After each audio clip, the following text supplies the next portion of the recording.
Një vajzë i çon ushqim nënës së saj që është në punë, në mes të shiut. Kur arrin atje, ajo keq trajtohet dhe gjesti i saj i përzemërt shkatërohet. Por dikush sheh gjithçka dhe ndërmerr një veprim që ndryshon fatin e të dyjave. Nëse kjo histori ju interesoi, mos harroni të abonoheni në kanalin ton dhe na tregoni nga cili qytet po na ndiqni. Tani, le të vazhdojmë. Një shiimët binte mbi rrugët e Tiranës atë pasdite të së enjtes, duke krijuar një perde të tejdukshme që e shndërronte qytetin në diçka pothuajse jo reale. Njerëzit vraponin nëpër trotuare, duke u mbrojtur me çadra shumë ngjyrëshe ose thjesht duke pranuar të lageshin në nxitim për të arritur në destinacionet e tyre. Mes gjithë asaj lëvizjeje të nxituar, një figurë e vogël ecte me hapa të shkurtër por të vendosur, duke mbajtur në krah diçka të çmuar. Besa ishte vetëm 6 vjeçe, por sytë e saj mbanin një seriozitet që nuk duhej t'i përkiste një fëmijë. Fustani i saj i thjesht, tashmë i zbardhur nga larjet e shumta, i ngjitej lehtë pas trupit për shkak të shiut të vazhdueshëm.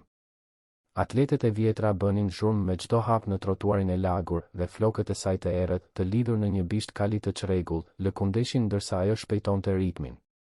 Në duart e vogla mbante një enë alumini për ushqim ende të ngrohtë, të mbështjellë me një pecet kuzhine që kishte njohur ditë më të mira. Avulli dilte nga anët e enës, duke ngrohur gishtat e vajzës që dridheshin jo aq nga i ftohti i pasdites me shi, por nga lodhja që tashmë po i pushtonte muskujt e vegjël.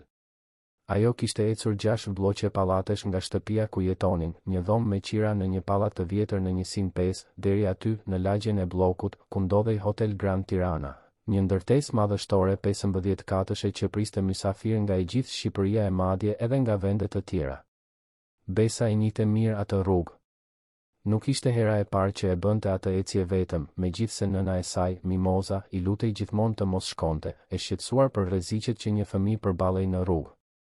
Por vajza ishte kokfort kur bëhej fjalë për t'u kujdesur për nënën e saj.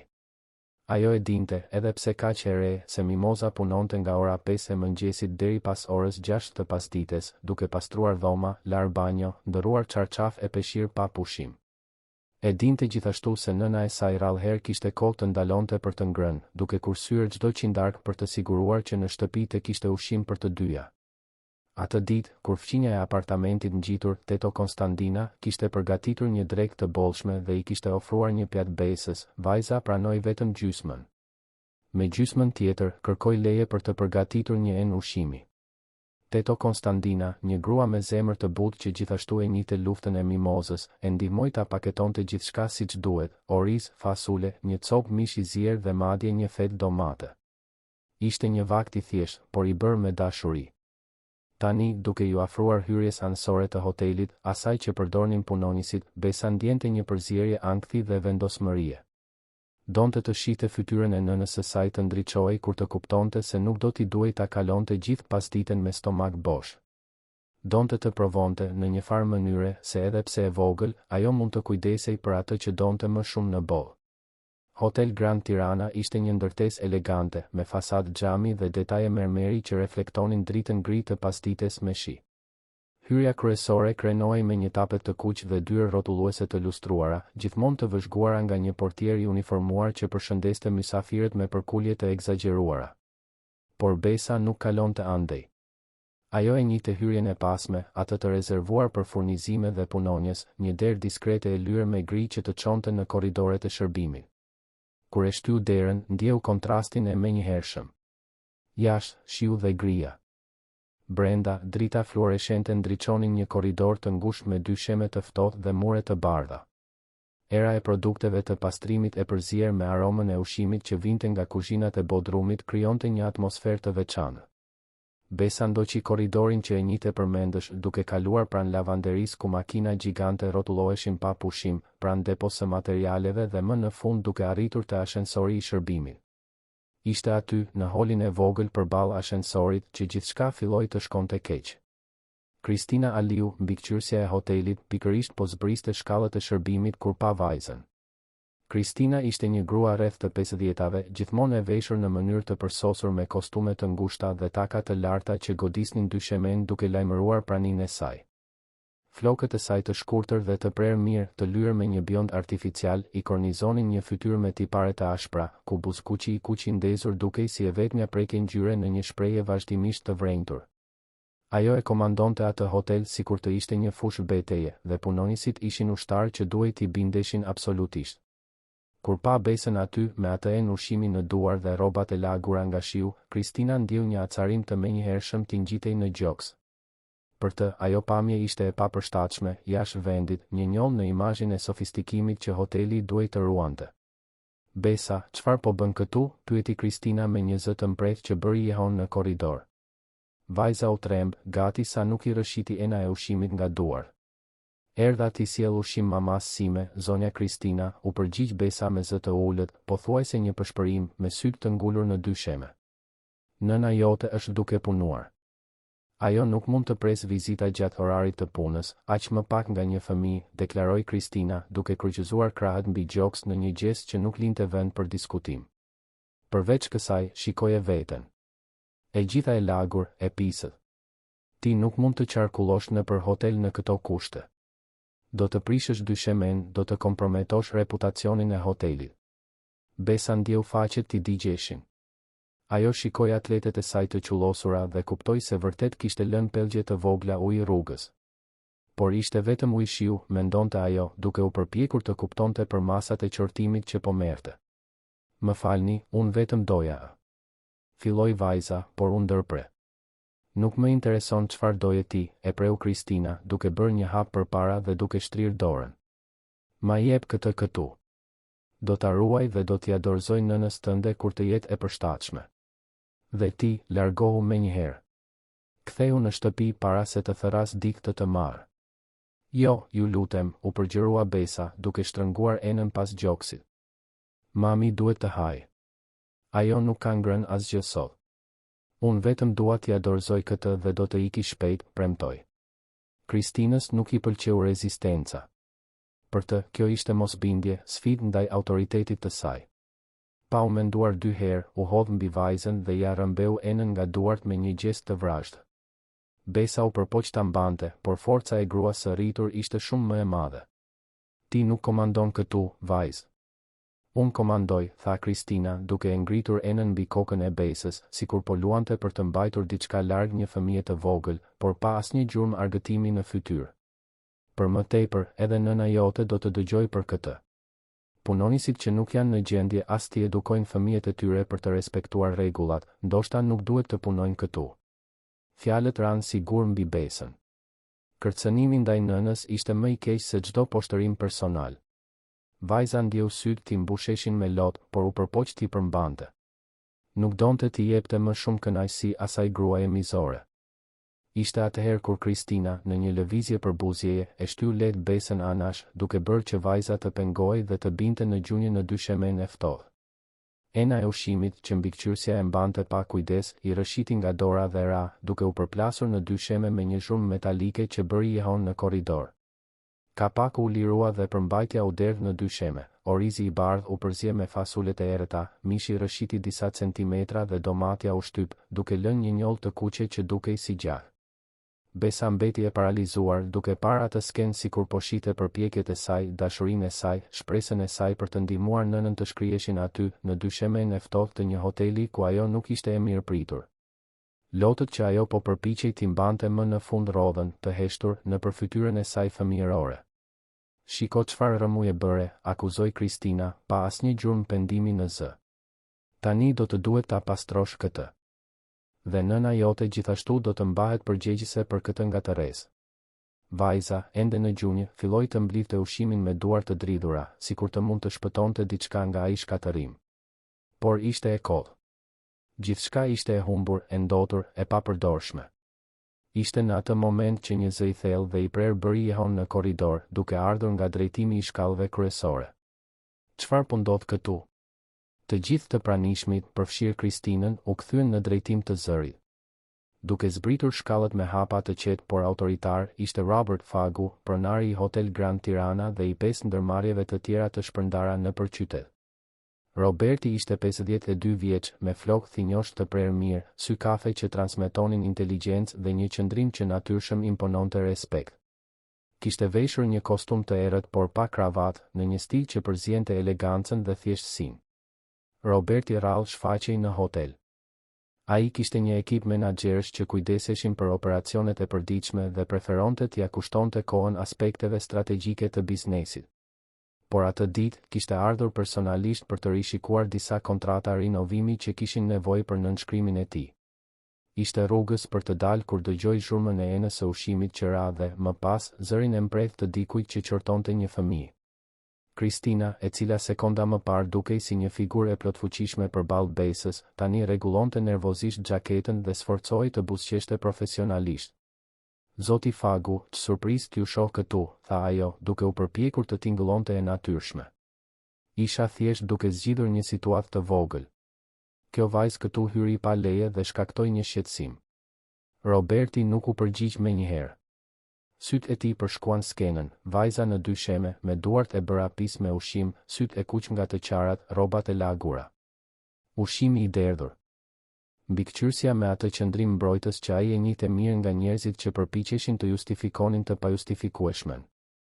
Ai ju afrua Besës dhe, për habin e të gjithëve, u ul në gjunjë pranë saj. Përshëndetje, tha ai me një zë të butë, krejtësisht ndryshe nga toni që kishte përdorur pak më parë. Si e ke emrin? Besa, murmuriti vajza, e trembur nga gjithë ajo vëmendje, por duke ndjerë diçka ndryshe në mënyrën se si ai burr e shikonte. Nuk ishte vështrimi gjykues që kishte Kristina. Ishte një vështrim i butë, i interesuar. Besa. Është një emër i bukur, tha Roberti. Dhe çfarë po bëje këtu, Besa? I solla ushqim mamas sime, shpjegoi ajo, zëri ende i dridhur. Ajo punon këtu dhe nuk kishte ngrënë asgjë sot. Por unë e lash të binte dhe u prish gjithçka. Ti nuk le asgjë të binte, e korrigjoi Roberti, duke u ngritur në këmbë dhe më në fund duke e parë Kristinën në sy. Unë pash gjithçka nga lart. Pash si ja rëmbeve enën e ushqimit nga dora këtij fëmije. Pash si e shtyve.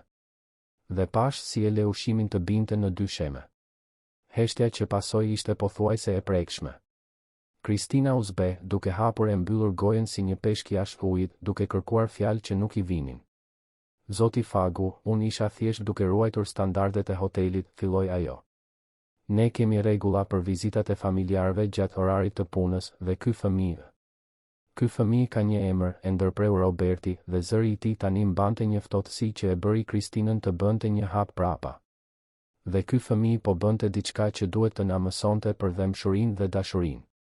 Ajo erdhi t'i sillte ushqim nënës që punon deri në raskapitje në këtë hotel. Dhe ti, në vend që të prekeshe, zgjodhe ta poshtëroje. Unë nuk poshtërova askënd, unë thjesht. U përpoq të mbrojë Kristina. Ti shtyve një fëmijë 6 vjeç, tha Roberti, çdo fjalë peshonte si një dënim. Ti bëre që kjo vajzë të binte në dy sheme. Ti shkatërove një gjestë dashurie dhe ende pate guximin ta fajsoje atë për rrëmujën që shkaktove vetë. Roberti shikoi përreth dhe vuri re se disa njerëz ishin afruar, të tërhequr nga zhurma. Mes tyre, njohu Luanin, recepcionistin e turpshëm që punonte në turnin e pasdites, dhe Teto Nexhmien, kuzhinierën kryesore që po kthehej nga pushimi i kafes. A mund të më thot dikush këtu se ku punon nëna e kësaj vajze? Pyeti Roberti. Ishte Luani ai që u përgjigj, me zë të ulët por të qartë. Zonja Mimoza është në katin e 12, zotëri. Ajo është përgjegjëse për pastrimin e dhomave në anën perëndimore. Roberti tundi kokën dhe ja ktheu vëmendjen Besës, e cila ishte ende në dy sheme. Ai i zgjati dorën. Eja me mua, Besa. Do të çojmë te nëna jote. Vajza hezitoi për një sekond, por kishte diçka në zërin e atij burri që e bënte të besonte. Ajo ja kapi dorën dhe la veten të ngrihej. Roberti pastaj shikoi Teto Nexhmien. Teto Nexhmie, ju lutem, a mund të përgatisni një vakt të plot dhe ta çoni në katin e 12? Diçka të veçantë për 2 persona. Sigurisht, zoti Fagu, u përgjigj kuzhinierja, syt I shkëlqenin nga miratimi për qëndrimin e shefit. Para se të largohej, Roberti u kthye për herë të fundit nga Kristina. Ti dhe unë do të kemi një bisedë private sot. Më prit në zyrën time në orën 6 pasdite. Dhe pa pritur përgjigje, ai e udhëhoqi Besën përmes korridorit drejt ashensorit të shërbimit, duke lënë pas një Kristin Aliu të habitur dhe dukshëm të tronditur. Ndërsa ngjiteshin në ashensor, Roberti shikoi vajzën pranë tij. Besa fshinte lotët me kurrizin e dorës, ende duke u përpjekur të kuptonte gjithçka që sapo kishte ndodhur. Nëna jote duhet të jetë një person shumë i veçantë për të pasur një vajzë si ti, tha ai. Ajo është nëna më e mirë në botë, u përgjigj Besa, dhe për herë të parë që kur kishte hyrë në hotel, një buzëqeshje e vogël u shfaq në fytyrën e saj. Roberti ndjeu diçka t'i shtrëngoi në gjoks. E gjithë ajo sken kishte zgjuar kujtime që ai preferonte t'i mbante të varrosura, kujtime të një fëmijërie të vështirë, të një nëne që gjithashtu luftonte vetëm për të arritur, të momenteve kur edhe ai ishte trajtuar sikur nuk meritonte të zinte hapësira të caktuara vetëm sepse ishte i varfër. Ai kishte ndërtuar një perandori, kishte grumbulluar pasuri, por kur nuk kishte harruar nga vinte. Dhe të shite atë vajzë të poshtërohej në të njëjtën mënyrë si ai dikur ishte diçka që ai thjesht nuk mund ta toleronte. Kur dyert e ashensorit u hapën në katin e 12, Roberti e udhëhoqi Besën nëpër korridore derisa gjetën Mimozën. Gruaja po shtynte një karrocë pastrimi, e përqendruar në punën e saj, fytyra e lodhur tregonte shenjat e dikujt që zgjohej shumë herët dhe flinte shumë vonë. Kur pa të bien aty me një burr me kostum pranë, zemra e Mimozës gati sa nuk ndaloi. Mendimi i saj i parë ishte paniku, diçka i kishte ndodhur Besës. Ajo la gjithçka dhe vrapoi drejt vajzës, duke u ulur në gjunjë dhe duke i kapur fytyrën e së bijës mes duarve. Besa, çfarë ndodhi? A je mirë? Pse je këtu? Pyetjet dilnin njëra pas tjetrës, pa lënë kohë për përgjigje. Jam mirë, mami, tha Besa, duke e përqafuar Mimozën me forcë. Të solla ushqim, por zonja Kristina. Zëri ju mek dhe lotët u kthyen. Roberti bëri një hap përpara dhe, me një zë të respektueshëm, u prezantua. Zonja Mimoza, emri im është Robert Fagë. Jam pronari i këtij hoteli. Do të doja të flisja me ju për disa minuta, nëse është e mundur. Mimoza u ngrit shpejt duke fshirë duart në përparse dhe duke u përpjekur të rregullonte flokët që i dilnin nga topuzi. Ishte dukshëm nervoze. Zoti Fagu, ju kërkoj ndjes nëse vajza ime ka shkaktuar ndonjë shqetësim, tha ajo, zëri i dridhej. Unë gjithmonë i them të mos vi këtu, por ajo është kokfort dhe unë. Ju nuk keni nevojë të kërkoni ndjes për asgjë, e ndërpreu Roberti me butësi. Vajza juaj nuk shkaktoi asnjë shqetësim. Në fakt, ajo më dha një mësim të rëndësishëm sot. Dhe ka disa gjëra që duhet të bisedojmë për kushtet e punës këtu në hotel. Mimoza puliti syt, e hutuar, pa kuptuar se ku do të çonte ajo bisedë. Dhe kështu, në atë korridor hoteli, me një vajzë ende duke mbajtur dorën e nënës dhe një burr të fuqishëm të vendosur për të bërë drejtësi, një histori transformimi sapo po fillonte. Biseda që Roberti propozoi nuk u zhvillua aty, në korridor. Ai i kërkoi Mimozës të merrte disa minuta pushim dhe e ftoi në dhomën e pushimit të punonjësve, një hapësirë e vogël me disa karrige, një tavolinë, një mikrovalë dhe një frigorifer të vjetër që zhurmonte vazhdimisht. Besa shkoi bashkë me të, ende e kapur pas dorës së nënës, sikur të kishte frikë se do t'i ndanin përsëri. Të ulur në tavolinën e vjetër, Roberti filloi duke bërë pyetje të thjeshta. Sa kohë kishte Mimoza që punonte aty? Si ishin turnet e saj? Sa orë në ditë i kushtonte hotelit? Nëse merrte orë shtesë të paguara siç duhet? Nëse kishte pushime të rregullta? Mimoza përgjigjej me kujdesin e dikujt që nuk është mësuar të dëgjohet nga njerëz të rëndësishëm. Punoj këtu prej 3 vitesh, zotëri. Hyj në 5 të mëngjesit dhe dal në 6 të pasdites, ndonjëherë më vonë kur ka evente të veçanta në hotel. Për orët shtesë, mirë, ne bëjmë atë që duhet bërë, apo jo? Jo gjithmonë mbetet kohë për t'i shënuar të gjitha siç duhet. Dhe pushim, kam një herë në javë, zakonisht të martave. Të martave, përsëriti Roberti duke bërë shënime mendore. Dhe ju keni punë të tjera përveç kësaj? Jo, zotëri. Këtu më merr mjaft kohë. Por ndonjëherë bëj pastrime shtesë në shtëpi private në fundjavë, kur kam nevojë për pak para më shumë. Për të kujdesur për Besën vetëm, imagjinoj, tha Roberti, duke parë vajzën që vëzhgonte gjithçka me vëmendje. Po, zotëri. Baba i saj, mirë, ai nuk është më në jetën tonë. Jam vetëm unë dhe ajo. Dhe sot, a keni ngrënë diçka? Mimoza e shmangu vështrimin, e turpëruar. Unë pi një kafe herët në mëngjes në shtëpi. Gjatë ditës nuk kam shumë kohë dhe ushqimi i hotelit është i shtrenjtë. Preferoj të sjell diçka nga shtëpia, por ndonjëherë harroj ta përgatis natën më parë. Pra, ju punoni më shumë se 12 orë në ditë, shpesh pa një vakt të duhur për të mbajtur vajzën tuaj, përmblodhi Roberti. Dhe ende gjeni energji për të qenë nëna e mirë që qartësisht jeni, duke pasur parasysh gjestin e bukur që bëri Besa sot. Mimoza ndjeu syt t'i lotonin. Nuk ishte mësuar me komplimente, aq më pak me vëmendje të sinqert nga dikush në pozitë pushteti. Unë bëj atë që çdo nën do të bënte, zotëri. Jo të gjitha do ta bënin, zonja Mimoza. Jo të gjitha do të arrinin. Dhe sigurisht, jo të gjitha do të rrisnin një vajzë kaq të veçantë sa Besa. Ishte në atë moment që Teto Nexhmia hyri në dhomë duke mbajtur një tabaka. Në të, kishte 2 pjata të mbuluara, takëme, peceta dhe madje një lëng portokalli natyral në një gotë qelçi. Solla atë që kërkuat, zotëri, njoftoi ajo me një buzëqeshje. Bëra një stroganof pule me oriz të bardhë, patate të skuqura të holla dhe një sallatë. Dhe për ëmbëlsirë, ka krem karamel. Faleminderit, Teto Nexhmie, tha Roberti. Kuzhinierja i shkeli syrin Besës para se të dilte dhe vajza më në fund buzëqeshi vërtet që kur kishte ardhur në hotel. Ju lutem, hani, ftoi Roberti duke u ngritur. Do të bëj një xhiro dhe kthehem pas gjysmë ore. Shijojeni. Por zotëri, pushimi juaj. Filloi Mimoza. Është një urdhër, jo një kërkesë, tha Roberti me një gjysmë buzëqeshjeje. Ju duhet të hani. Dhe unë duhet të zgjidh disa gjëra. Pasi ai doli, nëna dhe bia mbetën vetëm. Mimoza shikoi pjatat sikur të ishin mirazhe. Kur ishte hera e fundit që kishte ngrënë diçka kaq të përgatitur mirë?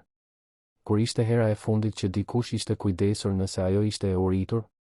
Besa tashmë po zbulonte pjatën e saj, stomaku i gurgullonte. Mami, shiko sa shumë ushqim.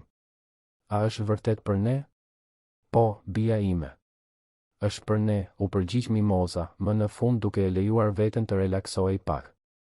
Por çfarë bëre duke sjell ushqimi këtu? Të kam thënë 1000 herë të mos vish vetëm. E di, mami, por ti nuk kishe ngrënë asgjë. U shqetësova. Dhe Teto Konstantina më dha ushqim të vërtet sot, e di? Atëherë mendova se mund ta ndaja me ty, Mimoza i përkëdheli fytyrën së bijës. Ti je shumë e vogël për të shqetësuar për mua kështu, Besa. Por unë shqetësohem, mami. Ti je gjithçka që kam. Të dyja hëngrën në heshtje për disa minuta, duke shijuar çdo kafshat të atij vakti që dukej si një dhuratë nga qielli. Kur mbaruan, Mimoza u ndje më e gjallë se prej javësh.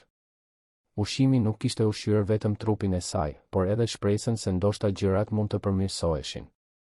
Ndërkohë, Roberti u ngjit përsëri në katin e 12, por këtë herë me një qëllim tjetër. Ai donte të vëzhgonte mjedisin e punës, të bisedonte diskretisht me punonjës të tjerë, të kuptonte dinamikën reale që ndodhte larg raporteve të zbukuruara që arrinin në tryezën e tij. Gjeti 2 pastruese në korridor, Meritën dhe Jehonën, të dyja me shprehje të lodhura por efikase ndërsa ndëronin çarçafet e një dhome. Më falni, tha ai, duke u afruar. A mund t'ju bëj disa pyetje? Gratë u pan me njëra tjetrën, nervoze.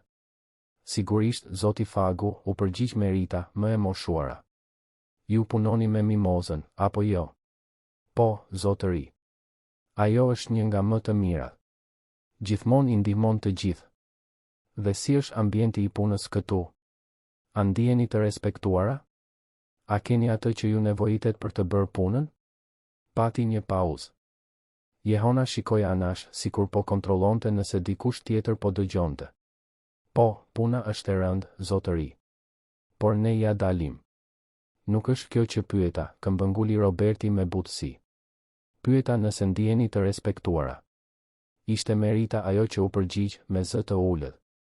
Shikoni, zotëri, ne nuk duam të krijojmë probleme, por e vërteta është se zonja Kristina, mbikëqyrësia, ajo është shumë e ashpër me ne. Çdo gjë e vogël që del nga standardi i saj bëhet arsye për vërejtje. Ne kemi frikë të gabojmë, e kuptoni? Dhe ka më shumë, ajo gjithmonë i shkurton kërkesat tona për materiale.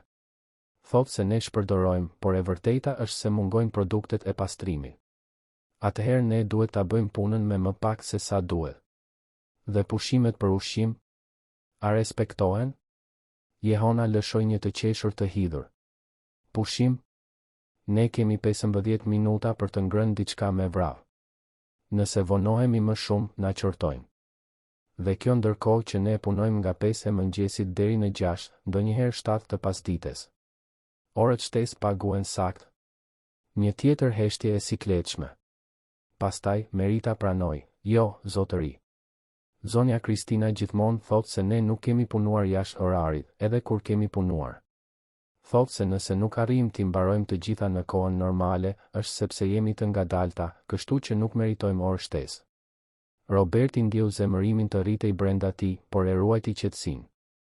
Faleminderit për sinqeritetin, tha ai. Do ta zgjidh këtë.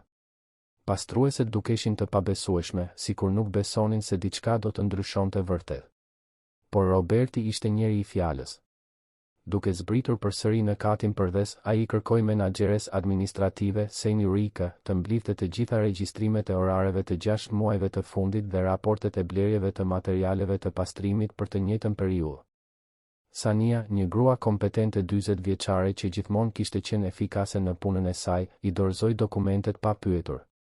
Roberti kaloi 2 orët e ardhshme në zyrën e tij, duke analizuar çdo rresht. Ajo që zbuloi e la të shtangur. Kishte mos përputhje të mëdha. Punonjës që regjistronin hyrje në 5 të mëngjesit dhe dalje në 7 të mbrëmjes, por listë pagesat e të cilëve tregonin pagesë vetëm për orët e rregullta. Kërkesa për materiale pastrimi që reduktoheshin sistematikisht nga mbikëqyrësia, ndërkohë që të njëjtët punonjës ankoheshin për mungesë produktesh. Dhe më e keqja, kishte fatura të materialeve që ishin blerë por kur nuk kishin arritur në kate. Ku shkonin këto produkte? Kur ora shënoi 6 të pasdites, Roberti ishte gati. Kristina Aliu hyri në zyrë me qëndrimin e saj të ngurtë të zakonshëm, por kishte nervozizëm në sy. Uluni, tha Roberti, pa i hequr syt nga letrat përpara tij. Ajo u bind, duke kryqëzuar këmbët dhe duke u përpjekur të dukej e sigurt. Zoti Fagu, për incidentin e sotëm, do të doja të shpjegoja se. Nuk ka nevojë të shpjegoni incidentin e sotëm, e ndërpreu ai. Ajo që i bëte atij fëmije u dëshmua nga unë dhe të tjerët. Është e pambrojtshme. Por ajo që dua të kuptoj tani është diçka tjetër. Ai shtyu një grumbull dokumentesh në drejtim të saj.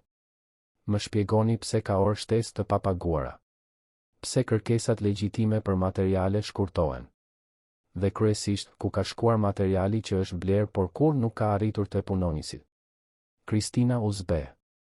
Unë gjithmonë jam përpjekur të kursej për hotelin, zotëri. Të shkurtoj kostot e panevojshme.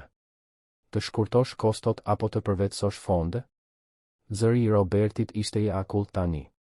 Si guxoni të më akuzoni, filloi ajo, duke u ngritur e indinjuar. Uluni, urdhëroi Roberti, dhe toni nuk linte vend për mosbindje. Unë kam prova këtu për keq menaxhim dhe për vetësim të mundshëm të palishëm. Ju keni 2 opsione, të jepni dorëheqjen nga posti sot dhe të largoheni me atë që ju takon me ligj, ose unë hap një proces formal hetimi që mund të çojë në pasoja shumë më serioze. Cila do të jetë? Heshtja që pasoi ishte e rëndë. Kristina e dinte se ishte në kurth. Më në fund, me zërin e përmbajtur nga zemërimi dhe poshtërimi, tha, do të jap dorëheqjen. Shkëlqyeshëm. Përgatisni letrën tuaj të dorëheqjes dhe dorëzojani Sanies sot. Keni kohë deri në fund të javës për të marrë gjërat tuaja. Dhe Kristina, nëse zbuloj se keni tentuar të dëmtoni ndonjë punonjës të këtij hoteli para se të largoheni, do të sigurohem që të gjithë punëdhënësit tuaj të ardhshëm ta dinë saktësisht se çfarë lloj personi jeni. Ajo doli nga zyra pa thënë asgjë tjetër, takat godisnin dyshemen me zemërimin që nuk mund ta shprehte ndryshe. Roberti mori frym thellë. Ishte vetëm fillimi. Ai thiri përsëri Sanien dhe i dha udhëzime të qarta, të rishikonte të gjitha kontratat e punës së punonjësve të pastrimit dhe mirëmbajtjes, të rregullonte pagesën e orëve shtesë të detyruara, të rriste buxhetin për materiale dhe, më e rëndësishmja, të krijonte një kanal të drejtpërdrejtë komunikimi ku punonjësit mund të raportonin probleme pa frikë nga hakmarrja. Të nesërmen në mëngjes, kur Mimoza arriti në punë, ndjeu se diçka ishte ndryshe në ajër. Korridoret dukeshin më të lehta, më pak të ngarkuara me tension. Ishte jehona ajo që i tregoi, me sytë që i shkëlqenin nga emocioni, Kristina ka dhënë dorëheqjen. Ajo iku. Dhe zoti Robert i ka thirrur të gjithë për një mbledhje në orën 10. Thotë se do të ketë ndryshime. Mbledhja u mbajt në auditorin e hotelit, një hapësirë normalisht e rezervuar për evente korporative, por që tani priste vetë punonjësit.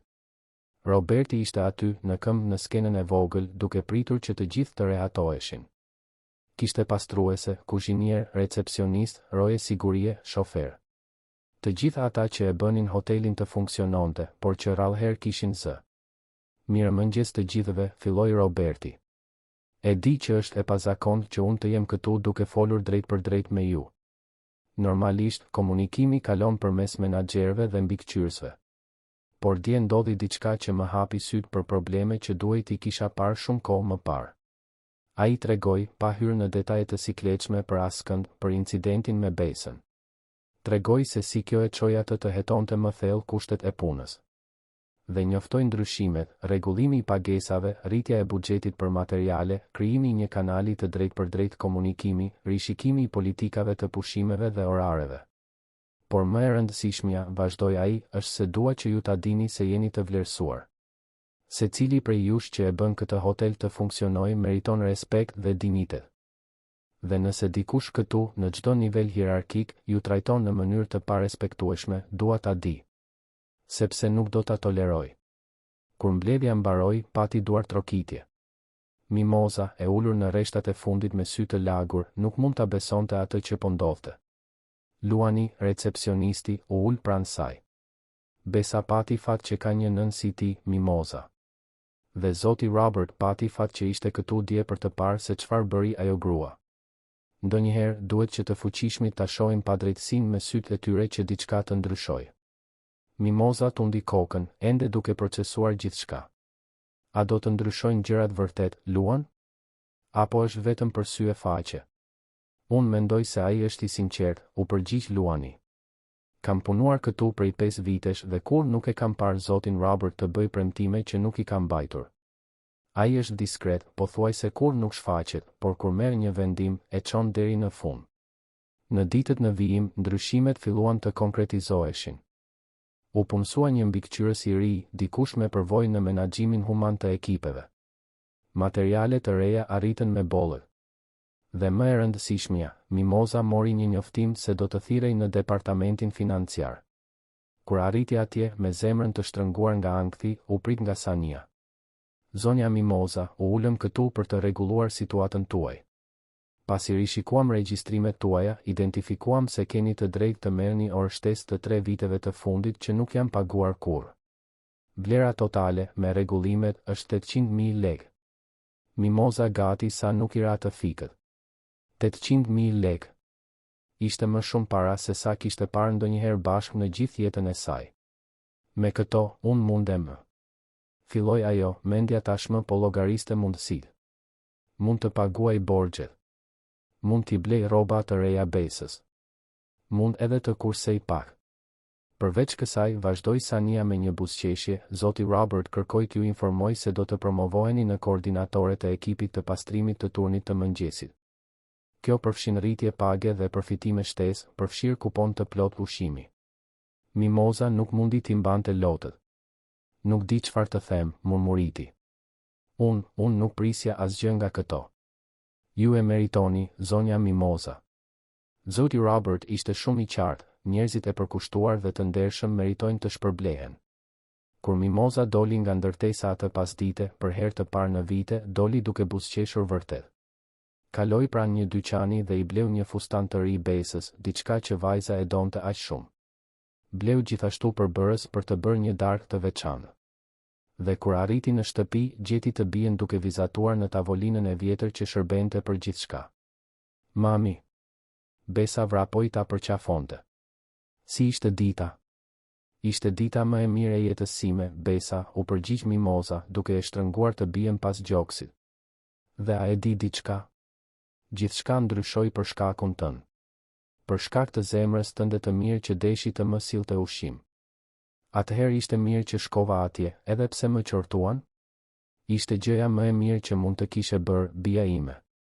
Atë natë, ndërsa përgatiste darkën dhe dëgjonte Besën të këndonte një këngë që e kishte mësuar në shkollë, Mimoza ndjeu diçka që nuk e kishte ndjerë prej shumë kohësh, shpresë. ndjesinë se ndoshta, vetëm ndoshta, gjërat vërtet mund të përmirësoheshin. Se përpjekja ja vlente. Se dashuria që i kushtonte së bijës kishte fuqinë të transformonte jo vetëm jetën e tyre, por të prekte zemra dhe të ndryshonte realitete. Dhe në apartamentin e tij elegant në anën tjetër të qytetit, Robert Fagu shikonte nga dritarja dritat e Tiranës, duke reflektuar se si një gjest i thjeshtë i një fëmije 6 vjeç i kishte mësuar më shumë për humanizmin se sa vite suksesi në biznes. Ai mendonte për nënën e tij, tashmë të ndjerë prej 10 vitesh, e cila gjithashtu kishte qenë pastruese dhe kishte luftuar vetëm për të arritur. Mendonte se si ishte distancuar nga njerëzit, i fokusuar vetëm në shifra dhe fitime, duke harruar se pas çdo punonjësi kishte një histori, një luftë, një familje.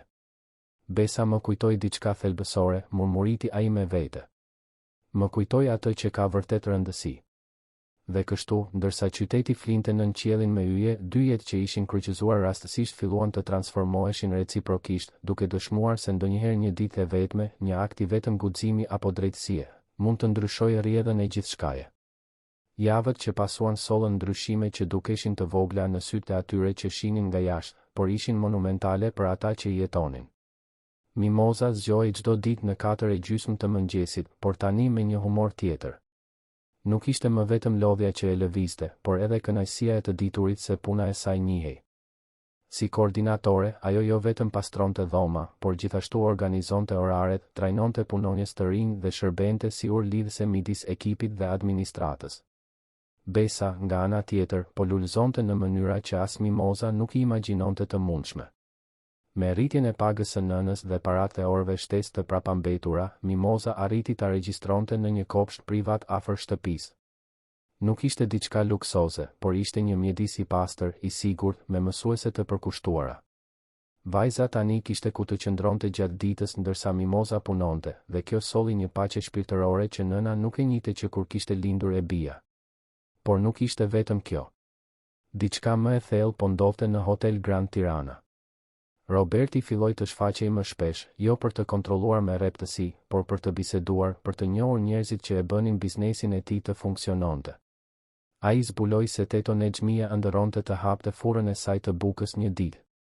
Se Luani studionte administrat biznesi natën dhe donte të rritej në karrierë. Se Merita mbante 4 fëmijë vetëm pasi burri e kishte lënë. Çdo person aty kishte një histori, një ëndër, një luftë.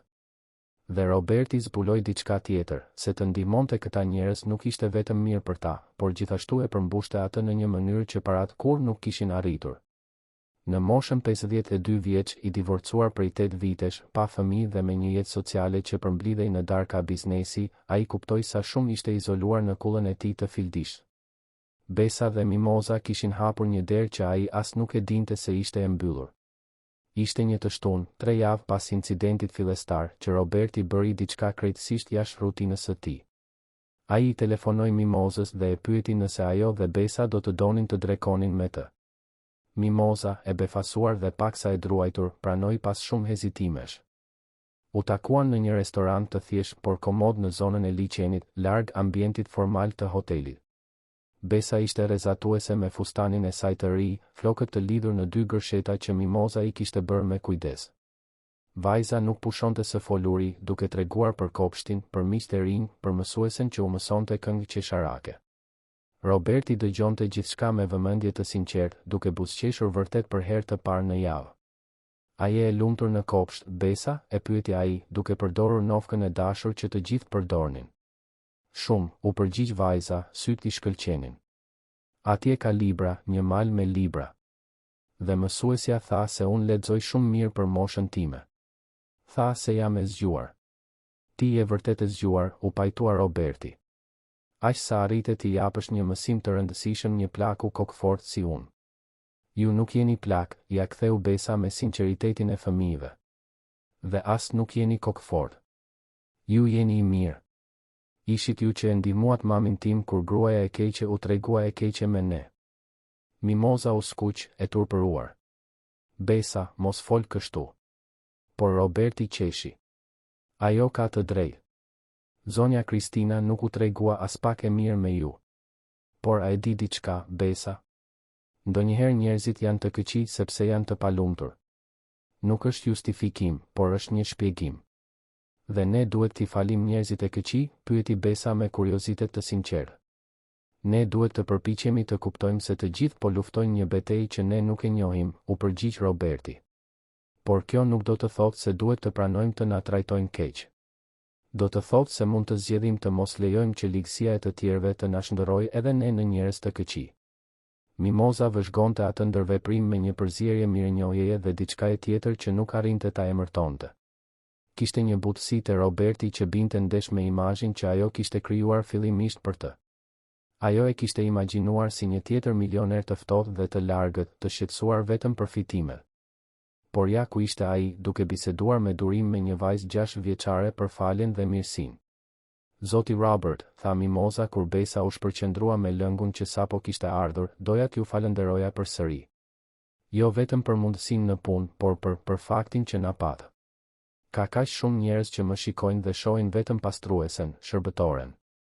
Ju pat personin.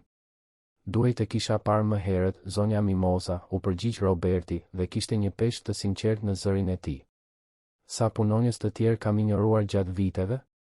Sa padrejtësi kanë kaluar nën hundën time sepse isha shumë i zënë duke parë tabela dhe duke harruar se numrat përfaqësojnë njerëz? Ju nuk mund ta fajsoni veten. Ju nuk e dini. Por tani e di. Dhe kjo më jep një përgjegjësi të re. Ata drekuan duke biseduar për gjëra të përgjithshme, për qytetin, për jetën. Roberti zbuloi se Mimozës i pëlqente kopshtaria, por nuk kishte hapësirë për bim në dhomën e vogël ku jetonin. Zbuloi se Besa adhuronte të vizatonte, por kishte vetëm 2 lapsa me ngjyra. Ishin detaje të vogla, por që grumbulloheshin në mendjen e tij si pjesë të një puzle që ai po fillonte ta montonte. Kur u ndan atë pasdite me Besën që përshëndeste me entuziazëm dhe Mimozën që falenderonte edhe një herë, Roberti mbeti në këmbë në trotuar, duke i parë të dyja të largoheshin dorë për dorë. Kishte një thjeshtësi në atë imazh që e prekte thellë. Nën e bi, të bashkuara kundër botës, të forta pavarësisht të gjitha vështirësive. Ai mendoi për nënën e tij, Teto Helenën, e cila gjithashtu kishte luftuar vetëm për të arritur në periferitë e Tiranës. Kujtoi se si ajo punonte në 3 punë të ndryshme, gjithmonë e lodhur por kur duke u ankuar. Kujtoi se si ajo i ruante monedhat në një kuti të vjetër biskotash, duke kursyer për t'i bler fletoret e shkollës. Dhe kujtoi se si ai kishte premtuar asaj se një ditë do t'i bënte të gjitha ndryshe, se do të pasurohej dhe do t'i jepte asaj një jetë të rehatshme. Ai kishte arritur të pasurohej. Por kur më në fund kishte mundësi t'i jepte rehatin nënës së tij, ajo ishte tashmë shumë e sëmurë për ta shijuar. Kanceri e mori për 6 muaj dhe Roberti kur nuk e fali veten që ishte fokusuar aq shumë në punë saqë kishte lënë pa kaluar më shumë kohë me të në vitet e fundit. Tani, duke parë Mimozën dhe Besën, ishte sikur të kishte një shans të dytë për të nderuar kujtimin e nënës së tij, duke ndihmuar gra të tjera që luftonin të njëjtat betejë. Kthyer në apartamentin e tij luksos atë natë, Roberti mori një vendim. I telefonoi avokatit të tij personal dhe i kërkoi të hartonte një projekt social të fokusuar te nënat beqare që punonin në ndërmarrjet e tij. Donte të krijonte një fond ndihme arsimore për fëmijët e këtyre grave, një program trajnimi profesional, ndoshta edhe një hapësirë argëtimi ku fëmijët mund të qëndronin ndërsa nënat punonin. Janë shumë para, Robert, e paralajmëroi avokati. A je i sigurt? Absolutisht, u përgjigj Roberti. Dhe dua të filloj sa më shpejt. Ndërkohë, në pallatin e vjetër në 105, Mimoza përgatiste Besën për gjumë. Vajza, ende e emocionuar nga shëtitja e ditës, nuk pushonte së foluri.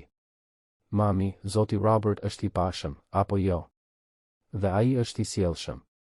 Dhe ai hëngri gjithçka që kishte në pjatë, nuk shpërdoroi asgjë. Po, ai është një njeri i mirë, u pajtua Mimoza, duke rregulluar çarçafët. Mami, a mund të pyes diçka? Sigurisht, bija ime. Pse unë nuk kam baba? Pyetja e kapi Mimozën në befasi. Ajo e dinte se një ditë do t'i duhej të përgjigjej, por nuk priste të ishte kaq shpejt. Ti ke baba, Besa. Vetëm se ai nuk është me ne.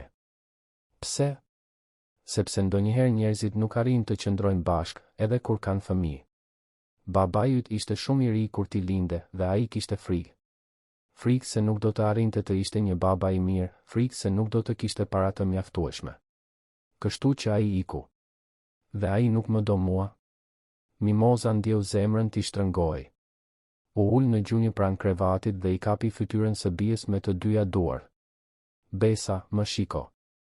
Ti je fëmia më i jashtëzakonshëm, më i veçantë, më i mrekullueshëm që ekziston.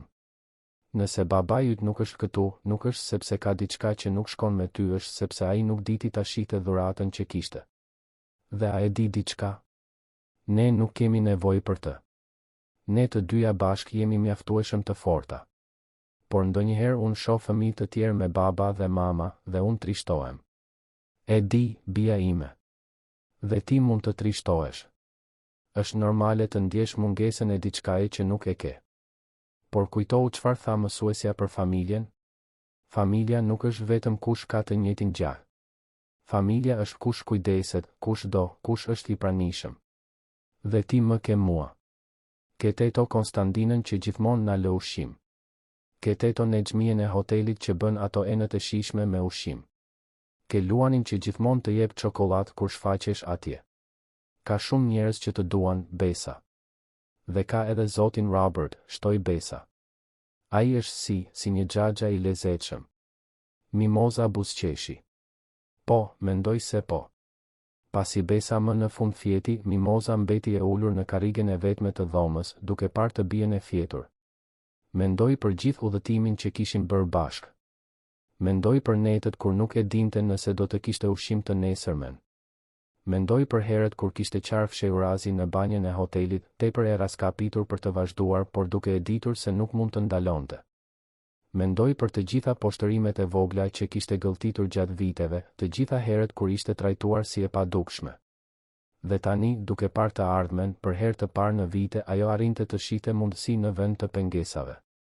Arrinte të imagjinonte Besën duke u rritur me mundësi që ajo vetë kur nuk i kishte pasur. Arrinte të imagjinonte një ditë kur nuk do t'i duhej të zgjohej në 4:30 të mëngjesit apo të punonte deri në raskapitje vetëm për të mbijetuar. Nëse do të ishit në vendin e Mimozës, a do ta kishit pranuar gjithë këtë ndihmë nga Roberti apo do të kishit pasur frikë të varej nga dikush? Na tregoni në komente. Muajt që pasuan sollën më shumë transformime. Projekti social i Robertit filloi të merrte formë. Ai mori me qira një hapësirë afër hotelit dhe e shndërroi në një qendër të vogël komunitare. Atje kishte një bibliotekë me libra të dhuruar, një dhomë argëtimi për fëmijë dhe madje një kuzhinë të vogël ku ofroheshin ushqime të lehta pas shkollës.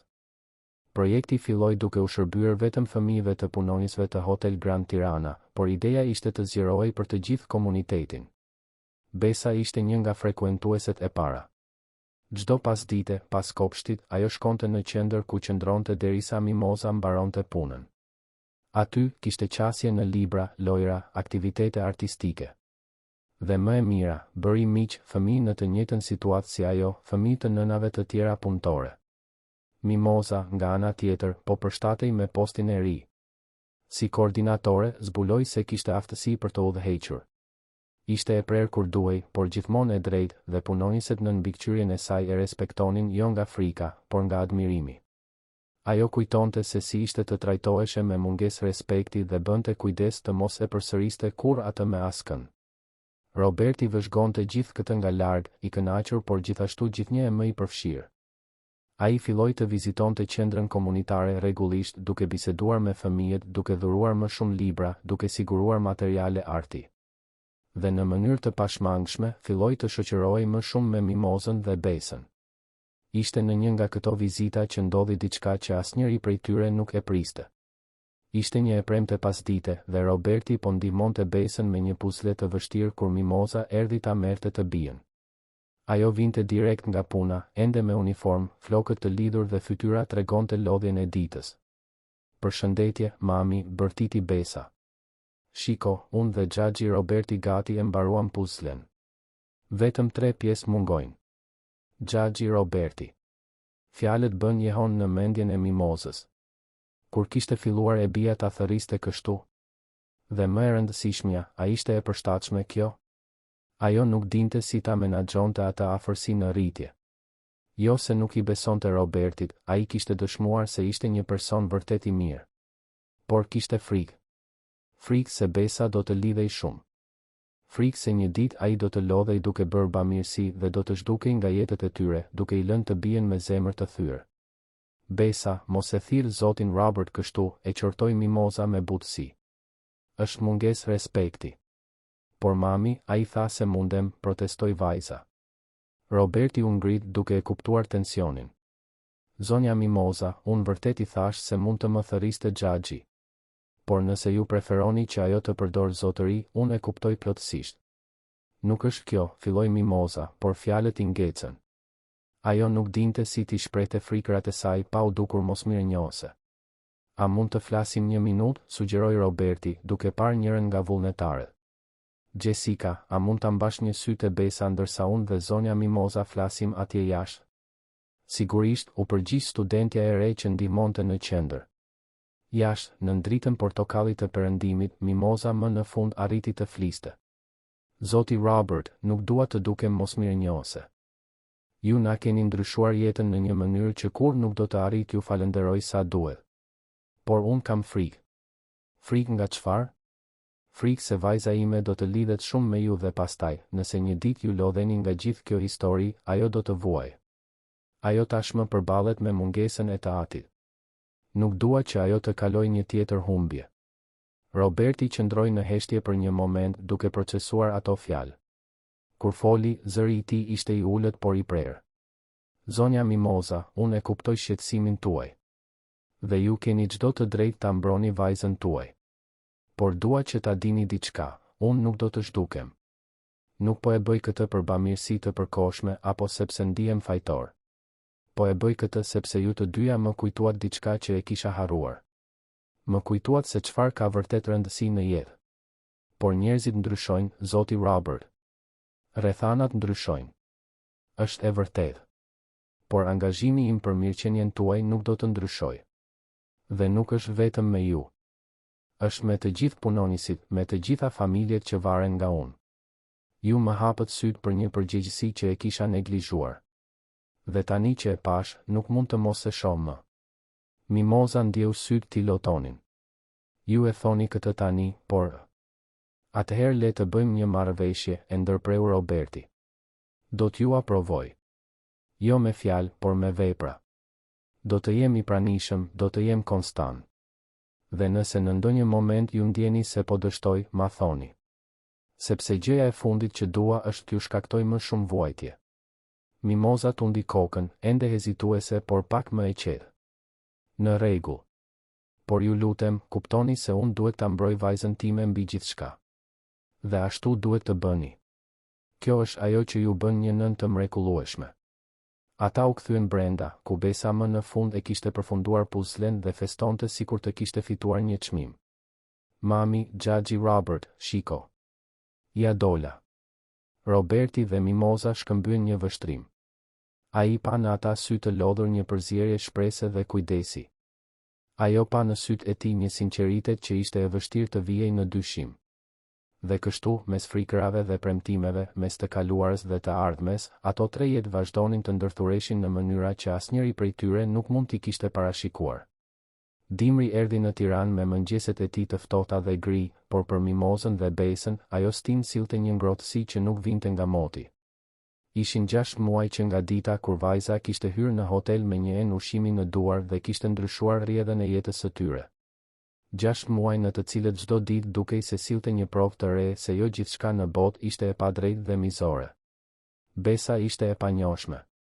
Vajza e turpshme dhe e frikësuar i kishte lënë vendin një fëmijë të sigurt, të shoqërueshëm, plot ëndra. Ajo tani fliste se do të bëhej mësuese kur të rritej, ose ndoshta shkrimtare, sepse i adhuronte librat e bibliotekës së qendrës komunitare. Vizatimet e saj, dikur të bëra me 2 lapsa të konsumuar, tani shpërthenin në të gjitha ngjyrat e mundshme, duke mbuluar muret e dhomës së vogël ku jetonin. Mimoza gjithashtu kishte ndryshuar.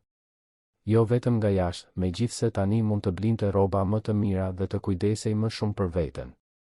Ndryshimi më i thellë ishte i brendshëm. Ajo buzëqeshte më shumë, shqetësohej më pak, flinte më mirë.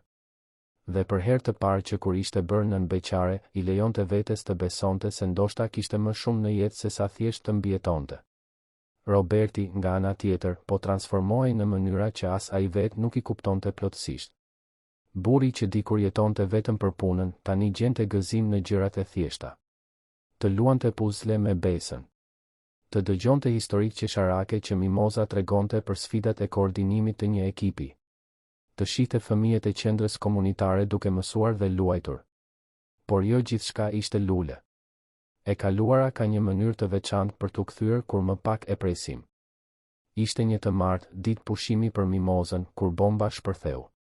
Ajo ishte në qendrën komunitare duke ndihmuar në organizimin e një feste ditëlindjeje për një nga fëmijët, kur i ra celulari. Ishte një numër i panjohur. Ajo gati sa nuk e hapi, por diçka e bëri të shtypte butonin jeshil. Alo? Mimoza? Zëri në anën tjetër ishte mashkullor, hezitues, vagëllisht i njohur. Po, kush është? Është Dritani. Dritan Fera. Bota e Mimozës ndaloi. Dritani. Babai i Besës. Burri që e kishte lënë shtatzën në moshën 22 vjeçare dhe ishte zhdukur para se barku të fillonte të rritej. Burri që ajo nuk e kishte parë për më shumë se 7 vjet. Çfarë do? Zëri i Mimozës doli më i ftohtë se sa priste. E di që nuk kam të drejtë të telefonoj. E di që ke çdo arsye të më urresh. Por unë duhet të flas me ty personalisht nëse është e mundur. Mimoza ndjeu një përzierje zemërimi dhe kurioziteti.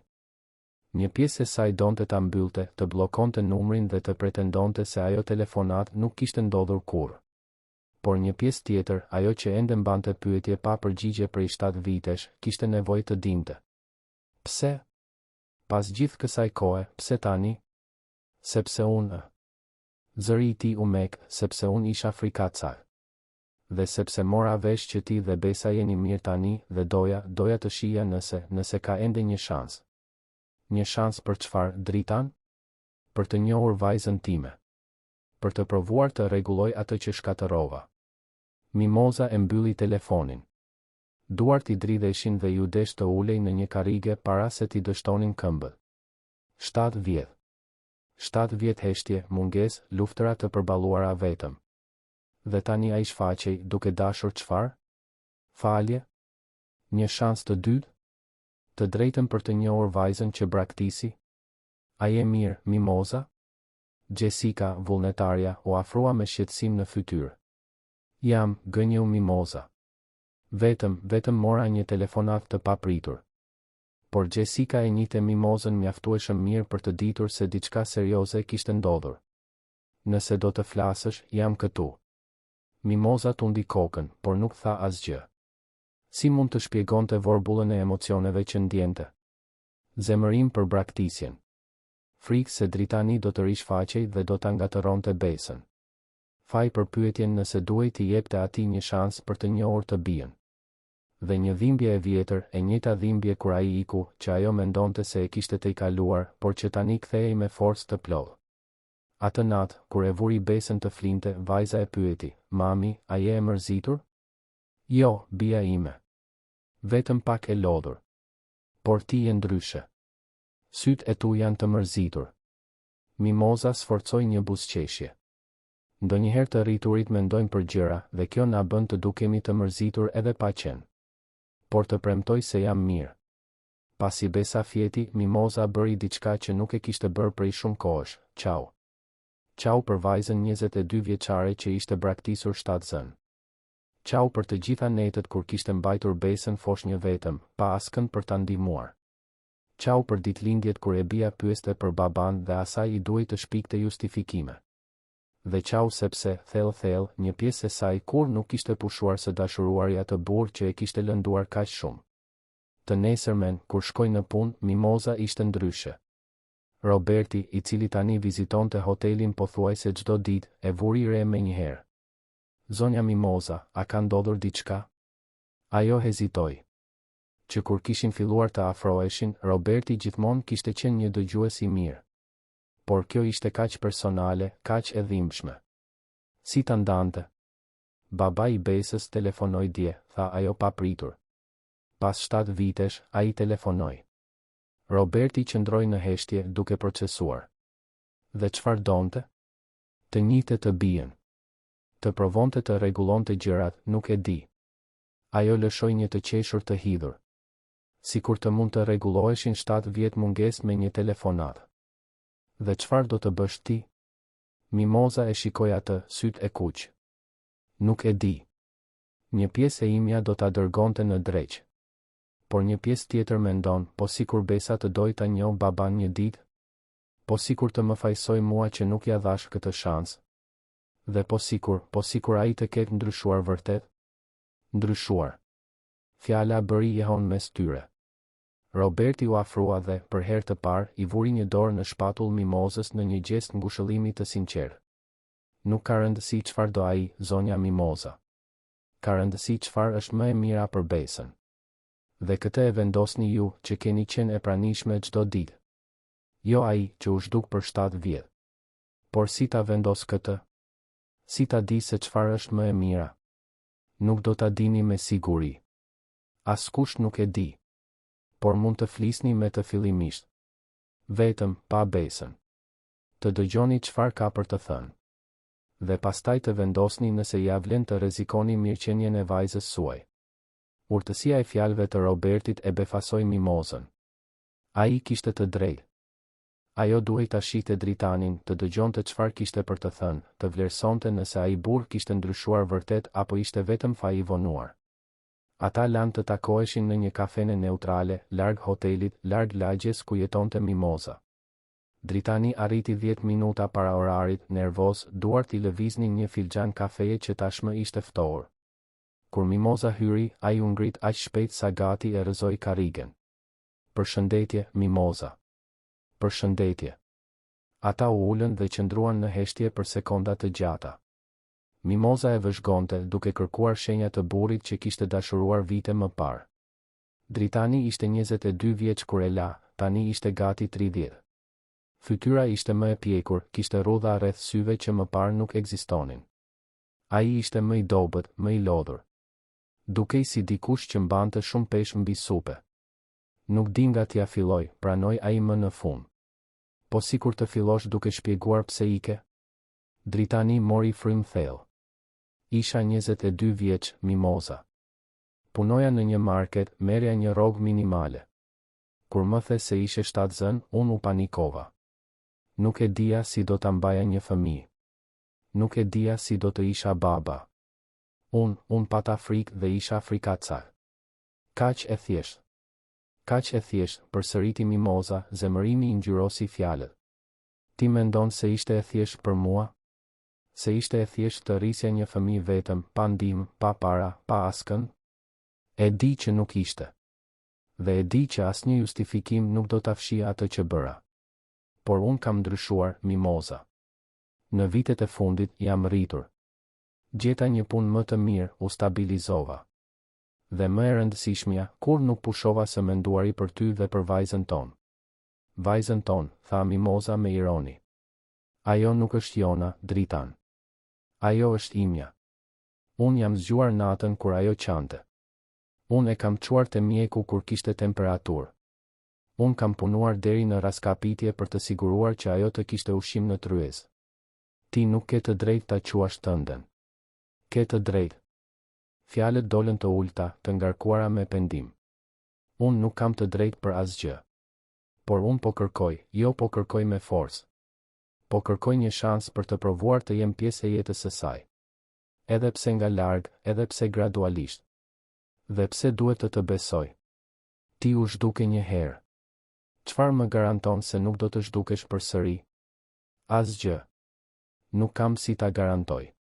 Mund të premtoj vetëm se do të provoj. Dhe nëse dështoj, nëse provoj se nuk kam ndryshuar, mund të më heqësh nga jeta e saj për gjithmonë. Mimoza qëndroi në heshtje. Shikoi nga dritarja e kafenes, duke parë njerëzit që kalonin me nxitim në rrugë. Secili prej tyre kishte historinë e vet, betejat e veta. Dhe Dritani, sado që e kishte lënduar, ishte gjithashtu njeri. Ishte gjithashtu I gabueshëm. A meritonte gjithashtu një shans të dytë? Duhet të mendohem, tha ajo më në fund. Duhet të flas me disa njerëz.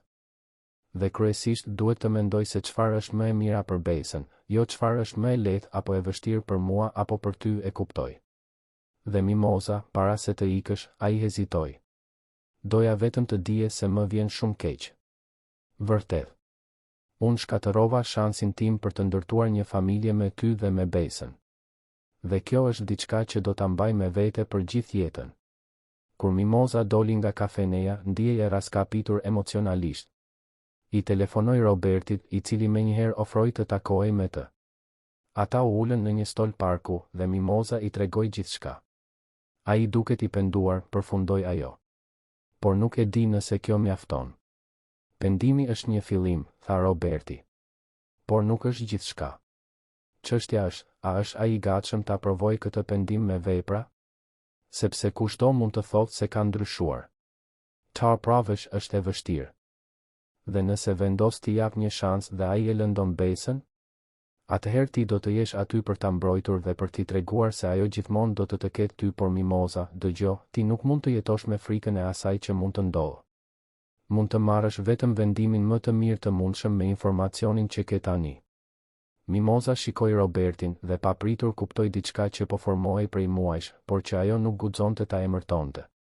Ajo ndihej e sigurt me të. Jo vetëm financiarisht e sigurt, por emocionalisht. Roberti ishte një port i sigurt në një det të trazuar. Dhe kjo ndjesi se nuk ishte vetëm, ishte diçka kaq e re dhe kaq e frikshme sa çdo gjë tjetër. Robert, a mund të pyes diçka? Sigurisht. Pse i bën gjithë këto për mua? Për ne? Ai u vonua të përgjigjej, sikur po zgjidhte fjalët me kujdes. Sepse kur ju pash ty dhe besën atë ditë, pash veten time dhe nënën time. Pash të gjitha luftërat që ajo përballoi. Dhe kuptova se, edhe pse kisha të gjitha paratë e botës, po jetoja një jetë boshe. Ju më kujtuat se çfarë ka vërtet rëndësi. Dhe çfarë ka vërtet rëndësi? Njerëzit. Lidhjet. Dashuria që ndërtojmë. Ai ndaloi, pastaj shtoi me zë të ulët, dhe ndoshta edhe unë jam lidhur me ju në një mënyrë që nuk e prisja. Zemra e Mimozës u përshpejtua. Kishte diçka në fjalët e tij, në mënyrën se si e shikonte, që sugjeronte më shumë se sa thjesht miqësi apo bamirësi. Por ajo nuk mundej, nuk duhej të mendonte për këtë tani. Kishte shumë çështje për të zgjidhur fillimisht. Në ditët në vijim, Mimoza mori vendimin e saj. Do të lejonte që Dritani të njihte besën, por me kushtet e saj. Së pari, do të ishin takime të shkurtra, të mbikëqyrura nga ajo. Në park, në qendrën komunitare, gjithmonë në ambiente të sigurta. Dhe besa do të kishte liri të plot për të vendosur nëse donte apo jo të ndërtonte një marrëdhënie me të atin. Kur i tregoi së bijës, reagimi i vajzës ishte befasues. Babai im do të më njohë, pyeti besa, sytë të zgurdulluar. Po, bija ime. Por nëse ti nuk do, është në rregull. Nuk ke nevojë ta takosh nëse nuk ndihesh rehat. Besa mendoi për një moment, pastaj tha, dua ta njoh. Por, ajo hezitoi, a do të ik ai përsëri? Mimoza ndjeu zemrën t'i shtrëngoi. Nuk e di, bija ime. Nuk mund të premtoj se nuk do të ik. Por mund të premtoj se, çfarëdo që të ndodh, ti do të më kesh mua. Gjithmonë. Dhe do të kem edhe Xhaxhi Robertin? Po, bija ime. Do të kesh edhe Xhaxhi Robertin. Takimi i parë ishte i tensionuar. Dritani erdhi me një dhuratë, një arush pelushi, dhe besa e pranoi me droj. Ata folën pak, vajza e fshehur pas nënës, babai duke u përpjekur të mos duke i dëshpëruar. Por aty ishte fillimi i diçkaje, i brish si një fije qelçi, por i vërtetë. Me kalimin e javëve, takimet u bën më pak të sikletshme. Dritani u tregua konsistent, duke u shfaqur gjithmonë në oraret e caktuara, duke sjell dhurata të vogla, duke bërë pyetje për shkollën, miqt, ëndrat e besës. Vajza filloi të hapej, ende e kujdesshme, por kurioze për atë burr që thoshte se ishte babai i saj. Mimoza vëzhgonte gjithçka nga afër, e gatshme të ndërhynte në shenjën më të vogël të problemit. Por për habin e saj, Dritani dukej vërtet i ndryshuar. Ai nuk bënte premtime të egzageruara, nuk përpiqej të blinte dashurinë e së bijës. Thjesht ishte i pranishëm, konsistent, duke u përpjekur gradualisht të ndërtonte një orë mbi humnerën e 7 viteve. Roberti gjithashtu vëzhgonte, por nga një distancë e respektueshme. Ai e kuptonte se kjo ishte një situatë delikate, një familje që po përpiqej të rindërtohej, dhe ai nuk kishte të drejtë të ndërhynte. Por nuk mund të mohonte se ndjente diçka kur shihte Dritanin me besën. Nuk ishte xhelozi saktësisht, por ndoshta një frikë se mos humbiste hapësirën që kishte fituar në zemrën e vajzës. Ishte një natë, 3 muaj pas rishfaqjes së Dritanit, që gjithçka më në fund u zgjidh. Roberti e ftoi Mimozën për darkë, vetëm ata të dy, diçka që nuk e kishin bërë kur më parë. Në një restorant diskret me qiring dhe muzikë të butë në sfond, ata biseduan për gjithçka dhe asgjë. Si po e menaxhon gjithë këtë situatë me Dritanin, pyeti Roberti. Më mirë se sa e imagjinoja. Ai ka qenë konsistent. Dhe besa, ajo po fillon ta pëlqej. Jo si më pëlqen mua, sigurisht, por ka një lidhje që po formohet. Dhe si ndihesh ti për këtë? E lehtësuar në fakt do të thotë se edhe nëse një ditë unë nuk jam më këtu, besa do të ketë dikë. Do të ketë baban dhe Mimoza ndaloi duke u skuqur lehtë dhe do të ketë edhe ty, shpresoj. Roberti zgjati dorën mbi tavolinë dhe e kapi dorën e Mimozës. Mimoza, duhet të them diçka që e kam ndjer prej muajsh, por nuk e dija nëse ishte e përshtatshme ta thoja. Zemra e Mimozës rahu më shpejt. Çfarë? Ti dhe besa nuk jeni vetëm njerëz që unë i ndihmoj. Ju jeni bërë thelbësore për mua. Dhe unë jam dashuruar me ty për forcën tënde, për përkushtimin tënd, për personin e mrekullueshëm që je. Mimoza ndjeu sytë ti mbusheshin me lodh. Unë gjithashtu ndjej diçka për ty, Robert. Por kisha frikë. Frikë se ishte gjithçka shumë e shpejtë, shumë intensive. Frikë se mos prishje atë që kemi ndërtuar. Ne nuk kemi nevojë të nxitojmë asgjë, tha Roberti. Mund të ecim ngadalë në kohën e duhur. Por doja që ti ta dije se ndjenjat e mia janë të vërteta. Dhe se unë dua të jem në jetën tënde dhe në jetën e besës, jo si burri që ndihmon, por si dikush që ju do. Mimoza ja shtrëngoi dorën, lotët tani rridhnin lirshëm. Për kaq shumë vite kam luftuar vetëm, duke menduar se kur nuk do të kisha dik pranë. Dhe tani të kam ty dhe besa ka jo vetëm baban që po përpiqet të shlyej fajin, por edhe ty që je bërë një figurë atërore edhe pa pasur nevojë. Ata dolën nga ajo darkë ndryshe nga si hyn. Nuk kishte ende etiketa, nuk kishte angazhime formale. Por kishte një premtim të heshtur, një kuptim se po ndërtonin diçka së bashku, diçka të fortë dhe të vërtetë. 6 muaj më vonë, në një mëngjes me diell pranvere, Roberti organizoi një surprizë. Ftoi Mimozën, besën, Dritanin dhe të gjithë punonisit e Hotel Grand Tirana për një ceremoni të veçantë. Në qendrën komunitare që ai kishte ndihmuar të ndërtonte, bëri një njoftim që i la të gjithë të emocionuar. Një vit më parë, tha ai, një vajzë 6 vjeçare hyri në hotelin ku unë punoj duke mbajtur një enë ushqimi për nënën e saj. Ai gjest i thjesht ndryshoi jetën time. Më mësoi se paratë dhe suksesi nuk do të thonë asgjë nëse nuk i përdorim burimet tona për të bërë një ndryshim në jetën e njerëzve. Kështu që sot dua të njoftoj se po krijoj një fondacion të përhershëm për të mbështetur nënat beqare dhe familjet e tyre. Dhe dua të ftoj Mimozën të jetë drejtoresha e këtij fondacioni. Mimoza mbeti pa fjalë. Unë nuk di çfarë të them. Thuaj po, i përshpëriti besa pranë saj, sytë i shkëlqenin. Po, tha Mimoza, duke qeshur dhe qarë në të njëjtën kohë. Po, pranoj. Duartrokitjet bën njehon në hapësirë dhe besa vrapoi të përqafonte nënën. Dritani, i pranishëm në ceremoni, vëzhgonte nga larg me një buzëqeshje të trisht por të sinqertë. Ai e dinte se kur nuk do t'i rikuperonte plotësisht vitet e humbura, por ishte mirënjohës që kishte shansin të ishte pjesë e jetës së bijës në një farë mënyre. Dhe Roberti, duke parë atë skenë, të gjithë ata njerëz jetët e të cilëve ishin prekur nga një enë e thjesht ushqimi e rënë në 2 sheme, ndjeu diçka që nuk e kishte ndjer prej vitesh, paqe. Paqe sepse e dinte se po e përdorte jetën e tij për diçka më të madhe se vetja. Paqe sepse donte dhe duhej. Paqe sepse kuptoi se ndonjëherë transformimet më të mëdha fillojnë me gjestet më të vogla. Atë natë, pasi të gjithë ishin larguar, Roberti, Mimoza dhe besa mbetën të ulur në shkallët e qendrës komunitare, duke parë yjet që fillonin të shfaqeshin në qiellin e Tiranës. Xhaxhi Robert, tha besa, duke thyer heshtjen. A do të qëndrosh me ne për gjithmonë?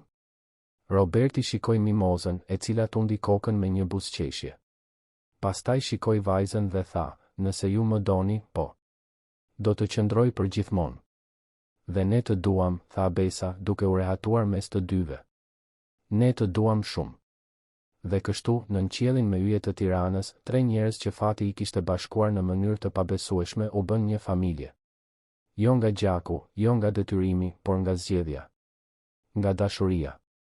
Sepse kishin mësuar se pasuritë më të mëdha të jetës nuk numërohen me para, por me momente të ndara, me përqafime të sinqerta, me lotë të fshirë dhe buzëqeshje të fituara. Sepse ndonjëherë gjithçka që na nevojitet për të ndryshuar botën është një zemër mjaftueshëm e guximshme për t'i çuar ushqim nënës, një vështrim mjaftueshëm i ndjeshëm për të parë padrejtësinë, dhe gatishmëria për të besuar se të gjithë meritojnë një shans të dytë dhe një vend për ta quajtur shtëpi. Të dashur dëgjues, shpresojmë që historia e Besës, Mimozës dhe Robertit të ketë prekur zemrën tuaj. Nëse jeni emocionuar me këtë udhëtim transformimi, tejkalimi dhe dashurie, klikoni butonin pëlqej, abohuni në kanal dhe na tregoni në komente se çfarë ju preku më shumë në këtë histori. Ishte guximi i Besës së vogël, forca e Mimozës, apo transformimi i Robertit? Çdo ditë, ne sjellim histori intensive si kjo, që zbulojnë anën më të thellë të shpirtit njerëzor dhe na kujtojnë se gjithmonë ka shpresë, edhe në momentet më të vështira. Faleminderit që na ndoqët deri këtu. Ju presim në episodin e ardhshëm me një histori të re që do t'ju prek emocionet.